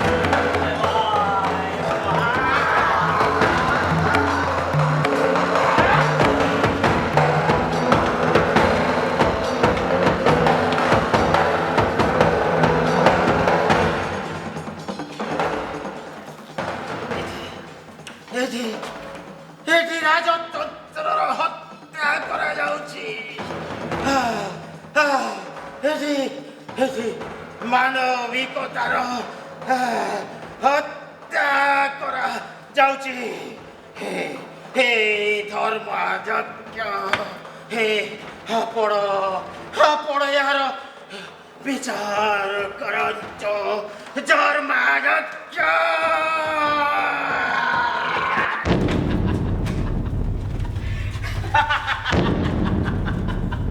ଆଉ କିଏ ବିଦ୍ରୋହ କରିବ? ଆଉ କିଏ ବିଦ୍ରୋହ କରିବ? ଆଉ କିଏ ବିଦ୍ରୋହ କରିବ? ମୋ ସାମ୍ନାକୁ ଆସୁ। ବିଦ୍ରୋହ କରିବ? ଧର୍ମାଧ୍ୟକ୍ଷ ଉଦ୍ଧାର କରିବ ତମକୁ। ଏଇ ଧର୍ମାଧ୍ୟକ୍ଷ ଇଏ ମୋର ଅନ୍ନରେ ପ୍ରତିପାଳିତ, ଏ ଆପଣଙ୍କୁ କଣ ଉଦ୍ଧାର କରିବ? ମୁଁ ଆପଣଙ୍କୁ ଆଜି ମୁକ୍ତି ଦେବି, ସବୁଦିନ ପାଇଁ ମୁକ୍ତି।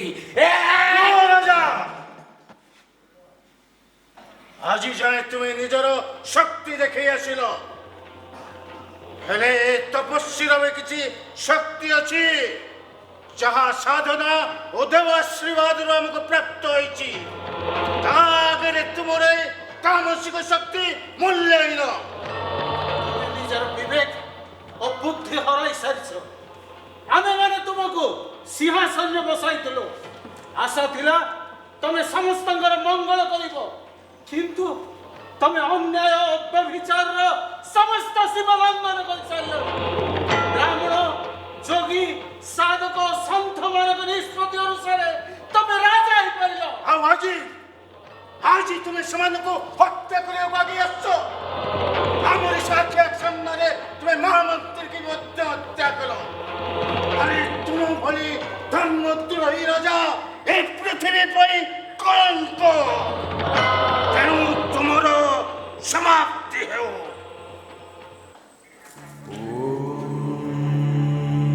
ଯଦି ଆମ ପାଖରେ କିଛି ବ୍ରହ୍ମଶକ୍ତି ଥାଏ ତେବେ ଆମେ ତୁମକୁ ଅଭିଶାପ ଦଉଛୁ, ତୁମର ମୃତ୍ୟୁ ହେଉ।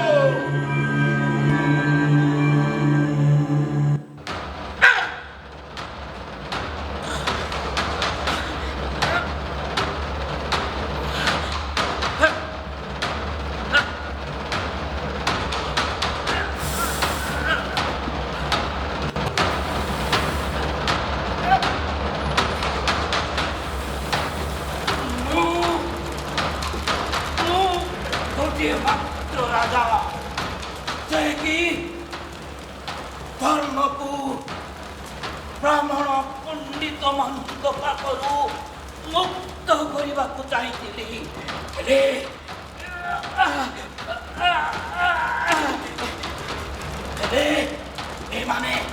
ଏମାନେ ସେ ତକ କରେଇ ଦେଲେନି। କେବଳ ଏମାନେ ଅଭାବ ଦେଇପାରନ୍ତି, ଆଉ କିଛି ଦେଇପାରନ୍ତି ନାହିଁ। ଏ କଥା ପ୍ରମାଣ ହେଇଗଲା।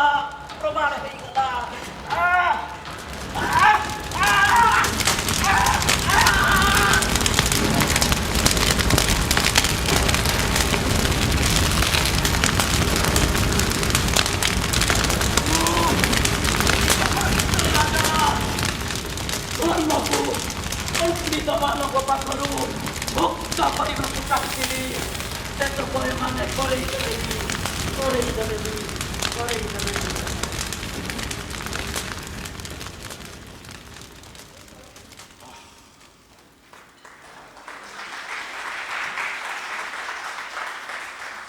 ଏ ପୃଥିବୀ ପୃଷ୍ଠରୁ ଏଭଳି ଗୋଟାଏ କଳଙ୍କିତ ଅଧ୍ୟାୟର ଶେଷ ହେଲା। ଆସନ୍ତୁ ରାଜଗୁରୁ, ଧର୍ମଦେବଙ୍କୁ ବନ୍ଦୀଶାଳାରୁ ମୁକ୍ତ କରିବା।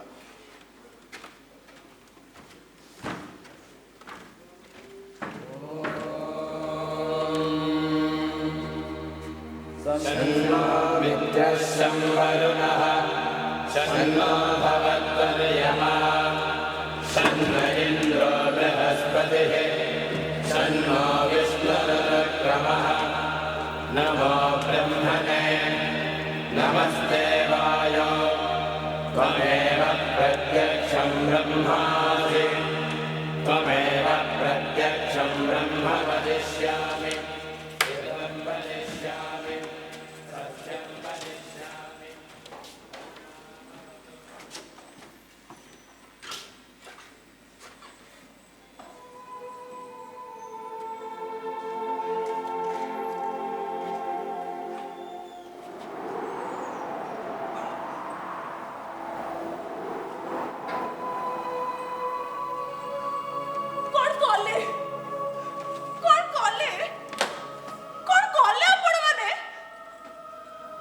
ଛଡ଼ା ଆମ ପାଖରେ ଆଉ କୌଣସି ବିକଳ୍ପ ନଥିଲା ରାଜମାତା। ମହାରାଜାଙ୍କର ଅନ୍ୟାୟ ଅତ୍ୟାଚାର ଏତେ ବଢ଼ିଗଲା ଯେ ଶେଷରେ ଆମେ ତାଙ୍କୁ ମୃତ୍ୟୁ ଦେବାକୁ ବାଧ୍ୟ ହେଲୁ। ହଁ, କାରଣ ଆପଣମାନଙ୍କ ପାଖରେ ବ୍ରହ୍ମଶକ୍ତି ଅଛି। ଆପଣମାନେ ଅଭିଶାପ ଦେଇପାରନ୍ତି, ଆଉ ସେଇ ଅଭିଶାପ କେବଳ ଧ୍ୱଂସ ହିଁ କରିପାରେ। ମହାରାଣୀ, ତେଣୁ ଯଦି ଅଧିକା ଦିନ ବଞ୍ଚିଥାନ୍ତେ ତେବେ ରାଜ୍ୟର ଅବସ୍ଥା କ'ଣ ହେଇଥାନ୍ତା? ବେଣୁକୁ ରାଜା କରିବା ଆଗରୁ ତାର ଚରିତ୍ର ବିଷୟରେ ଆପଣମାନେ ଅବଗତ ଥିଲେ, ତଥାପି ତାକୁ ରାଜା କଲେ। ଆମେ ଆଶା କରିଥିଲୁ ସିଂହାସନରେ ବସିବା ପରେ ବେଣୁଙ୍କର ପରିବର୍ତ୍ତନ ହେବ। ଆପଣମାନେ ତେବେ ଆଶା କରିପାରନ୍ତି, ଗୋଟେ ନିମ ବୃକ୍ଷ ବଡ଼ ହେବା ପରେ ତା ଦେହରେ ମଧୁର ରମ୍ଭା ଫଳ ଫଳିପାରେ।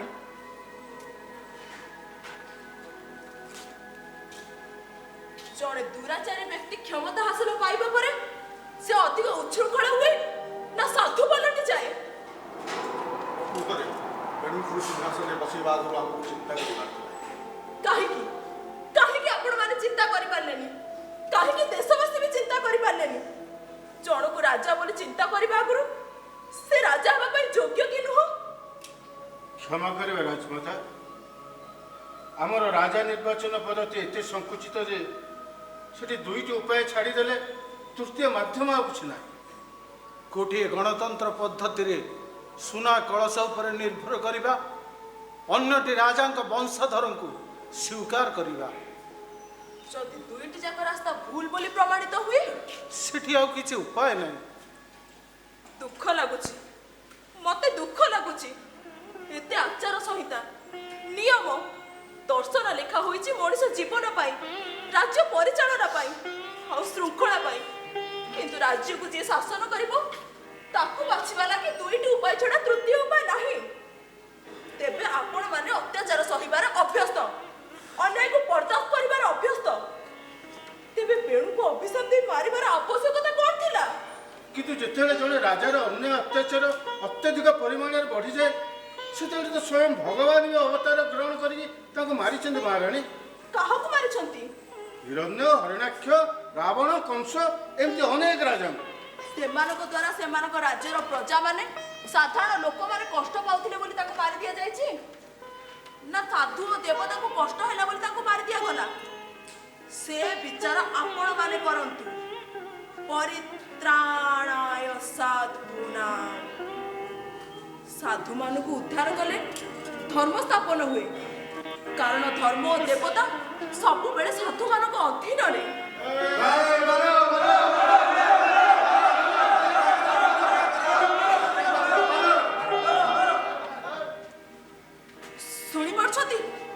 ଶୁଣିପାରୁଛନ୍ତି ବାହାରର ଏ କୋଳାହଳ? ଏ ସବୁ ଅରାଜକତାର ଲକ୍ଷଣ। ବେଣୁର ମୃତ୍ୟୁ ପରେ ରାଜ ସିଂହାସନ ଶୂନ୍ୟ। ପରବର୍ତ୍ତୀ ରାଜା କିଏ ହେବେ ସେ ନିଷ୍ପତ୍ତି ଶୀଘ୍ର ନିଅନ୍ତୁ, ନଚେତ ଏ ଅରାଜକତା ବ୍ୟାପକ ହୋଇ ଉଠିବ। ରାଜ୍ୟରେ ଚୋର ଅପରାଧୀ ମାନେ ବଢିଯିବେ, ରାଜ୍ୟବାସୀ ରାଜ୍ୟ ଛାଡି ଚାଲିଯିବେ। ରାଜା ନଥିଲେ ଏ ରାଜ୍ୟ ଚାଲିବ କେମିତି? କ'ଣ ଚିନ୍ତା କରୁଛନ୍ତି ରାଜଗୁରୁ? ସିଂହାସନରେ କାହାକୁ ଜଣେ ରାଜା ଭାବେ ଅଭିଷିକ୍ତ କରିବାକୁ ପଡ଼ିବ, ନହେଲେ ଶାସନ ଚାଲିପାରିବ ନାହିଁ। ବିଶୃଙ୍ଖଳା ବଢିଯିବ। ତା ଛଡା ସିଂହାସନରେ ବସିବାର ଅଧିକାର ରାଜା ଛଡା ଅନ୍ୟ କାହାର ନାହିଁ। ଏ ବିଷୟରେ ଆପଣଙ୍କର ନିଷ୍ପତ୍ତି କ'ଣ ରାଜମାତା? ବେଣୁର କେହି ଉତ୍ତରାଧିକାରୀ ନାହାନ୍ତି, ତେବେ କେଉଁ ପଦ୍ଧତିରେ ରାଜା ନିର୍ବାଚିତ ହେବେ ସେ ନିଷ୍ପତ୍ତି ଆପଣ ନିଅନ୍ତୁ।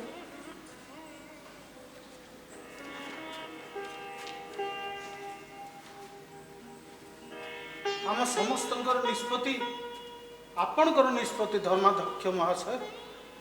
ଆପଣ ହିଁ ନିଷ୍ପତ୍ତି କରନ୍ତୁ। ଆପଣଙ୍କର ନିଷ୍ପତ୍ତି ଚୂଡ଼ାନ୍ତ ନିଷ୍ପତ୍ତି।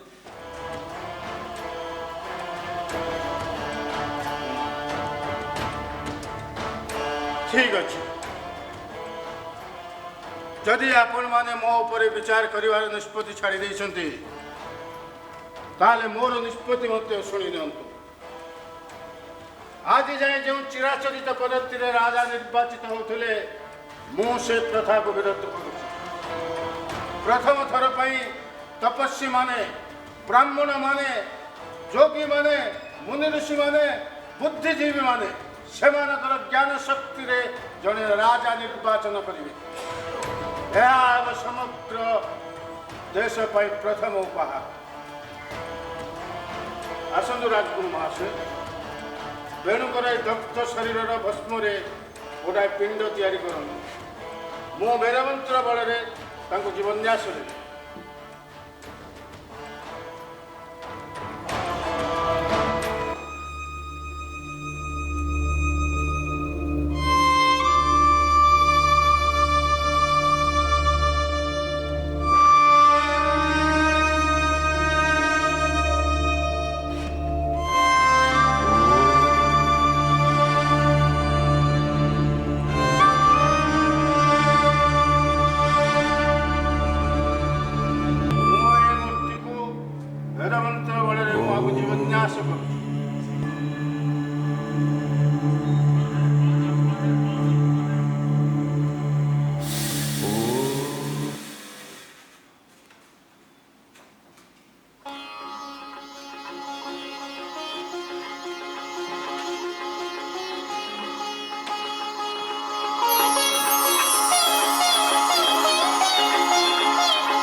ଦେବତା ଭଳି ଦେଖାଯାଉଛନ୍ତି। ସ୍ୱୟଂ ବିଷ୍ଣୁ ଧରାବତରଣ କରିଛନ୍ତି ମାନବ ରୂପରେ। ସେ ହେଉଛନ୍ତି ଆଜିଠାରୁ ଆମର ରାଜା। ମୁଁ ତାଙ୍କର ନାମକରଣ କରୁଛି ପୃଥୁ। हे देव, हे राज्य सिंहासन आरोहण करतु, राज्य को संकट उद्धार करतु, प्रजा मानकर अन्न कष्ट दूर करतु, धर्मर पालन करतु, धरणी माता को अपराध मुक्त करतु।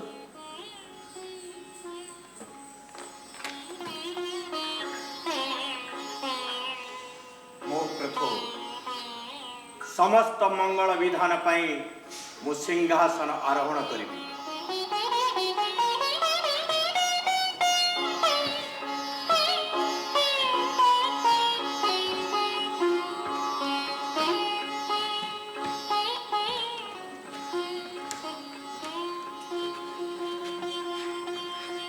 ମୁଁ ପ୍ରତିଶ୍ରୁତି ଦଉଛି ଏ ରାଜ୍ୟକୁ ସଂକଟରୁ ଉଦ୍ଧାର କରିବି, ଅପରାଧ ଦୂର କରିବି, ମୋ ପ୍ରଜାମାନଙ୍କର ଅନ୍ନ କଷ୍ଟ ସବୁ ଦୂର କରିବି। ଏ ଧରଣୀ ଶସ୍ୟ ଶ୍ୟାମଳା ହୋଇ ଉଠିବ, ନଦୀମାନେ ପୂର୍ଣ୍ଣ ଗର୍ଭା ହେବେ, କାମଧେନୁ ରୂପରେ ସହସ୍ର ଧାରାରେ କ୍ଷୀରଦାନ କରିବେ। ମୋ ରାଜ୍ୟର ପ୍ରଜାମାନେ ସୁଖ ଶାନ୍ତିରେ ଦିନ କାଟିବେ। ମୋ ରାଜ୍ୟର ସଂକଟ କ'ଣ ଧର୍ମାଧ୍ୟକ୍ଷ? ବେଣୁଙ୍କର ଶାସନ କାଳରେ ପାପର ମାତ୍ରା ଏତେ ବଢ଼ିଗଲା ଯେ ଶେଷରେ ଧରଣୀ ଗାଭୀର ଉପରେ ସମସ୍ତ ଶସ୍ୟ ଚୋରି କରି ସମୁଦ୍ରରେ ଲୁଚି ରହିଛନ୍ତି। ରାଜ୍ୟରେ ହାହାକାର ପଡ଼ିଯାଇଛି, ମରୁଡ଼ି ଓ ଆତଙ୍କମାନ ସୃଷ୍ଟି ହେଉଛି। ଯଦି ଧରଣୀ ମାତା ମୋ ରାଜ୍ୟର ପ୍ରଜାମାନଙ୍କୁ ଏଭଳି କଷ୍ଟ ଦେଇଥାଏ, ତେବେ ମୋ ମତରେ ଏହା ଅପରାଧ। ଆଉ ଏ ଅପରାଧ ପାଇଁ ମୁଁ ତାଙ୍କୁ ବିଶେଷ ଦଣ୍ଡରେ ଦଣ୍ଡ ବହନ କରିବି, ଆଉ ସେ ହେଉଛି ମୃତ୍ୟୁଦଣ୍ଡ। ହେ ପ୍ରଭୁ, ହେ ପ୍ରଭୁ, ଆପଣ ଇଏ କ'ଣ କରୁଛନ୍ତି? ଧରିତ୍ରୀ ମାତାକୁ ଦଣ୍ଡ ବିଧାନ କରୁଛନ୍ତି। ସେ କି ଅପରାଧ କରିଛନ୍ତି? ସେ ମୋ ରାଜ୍ୟରୁ ଶସ୍ୟ ଚୋରି କରି ମୋ ରାଜ୍ୟର ପ୍ରଜାମାନଙ୍କୁ କ୍ଷୁଧା ଓ ଉପବାସରେ ରଖିଛି, ଆଉ ସେଇ କ୍ଷୁଧାରୁ ଅପରାଧ ଜନ୍ମ ନେଇଛି। ମୋ ମତରେ ଇଏ ହେଉଛି ପାପ, ଆଉ ସେଥିପାଇଁ ତାଙ୍କୁ ମୁଁ ଦଣ୍ଡ ବିଧାନ କରିବି। ହେ ପ୍ରଭୁ, ଆପଣ ଜାଣନ୍ତି ଯେଉଁଠି ପାପ ଓ ବ୍ୟଭିଚାର ବଢ଼ି ଚାଲେ ସେଠି ଧରିତ୍ରୀ ସ୍ତ୍ରୀହୀନ ହୋଇଯାଆନ୍ତି। ବେଣୁଙ୍କ ଶାସନର ତାଡ଼ନାରେ ସେ ଯାଇ ସମୁଦ୍ର ଗର୍ଭରେ ଲୁଚି ରହିଥିଲେ। ଏବେ ସିଂହାସନର ଦାୟିତ୍ୱ ଆପଣ ଗ୍ରହଣ କଲେ। ଯେଉଁଠି ଆପଣ ଥାନ୍ତି ସେଇଠି ଧର୍ମ ବିରାଜମାନ କରନ୍ତି। ମୁଁ ତାଙ୍କୁ କ୍ଷମା କଲି। ହେ ଦେବ, ଏ ରାଜ୍ୟର ମଙ୍ଗଳ କରନ୍ତୁ। ହେ ଦେବ, ଆପଣଙ୍କ ଜନ୍ମ ମୋ ପୁତ୍ରର ଭସ୍ମ ପିଣ୍ଡରୁ। ସେ ଦୃଷ୍ଟିରୁ ଆପଣ ମୋର ପୁତ୍ର ଭଳି। ଆପଣଙ୍କୁ ମୋର ଦୁଇଟି ଅନୁରୋଧ ରହିଛି, ଯଦି ପୂରଣ କରିବେ ତେବେ ପ୍ରକାଶ କରିବି। ପ୍ରକାଶ କରନ୍ତୁ ମାତା। ମୋର ପ୍ରଥମ ଅନୁରୋଧ, ଧର୍ମ କାହା ପାଖରେ ରହିବେ? ରାଜାଙ୍କ ପାଖରେ ନା ସାଧୁ ସନ୍ନ୍ୟାସୀଙ୍କ ପାଖରେ? ଧର୍ମ କାହା ପାଖରେ ରହିବେ ନାହିଁ, ସେ ନିରପେକ୍ଷ, ତାଙ୍କର ସ୍ୱତନ୍ତ୍ର ସ୍ଥାନ ରହିଛି। ଧର୍ମର ସାଧୁ ସନ୍ଥ ମାନେ ପ୍ରଚାରକ, ସେମାନେ ଧର୍ମର ଲାଳନ ପାଳନ କରନ୍ତି। ରାଜା ମଧ୍ୟ ଧର୍ମ ଦଣ୍ଡ ଧରି ରାଜ୍ୟ ଶାସନ କରନ୍ତି, କିନ୍ତୁ ରାଜା ଧର୍ମକୁ ରାଜନୀତିରେ ସଂଶ୍ଳିଷ୍ଟ କରିପାରିବେ ନାହିଁ। ହେ ଧର୍ମଦେବ, ଆପଣ ନିରପେକ୍ଷ ରହି ସମସ୍ତଙ୍କ ମଧ୍ୟରେ ସନ୍ତୁଳନ ରକ୍ଷା କରନ୍ତୁ। ଯଥାଜ୍ଞା ପ୍ରଭୁ।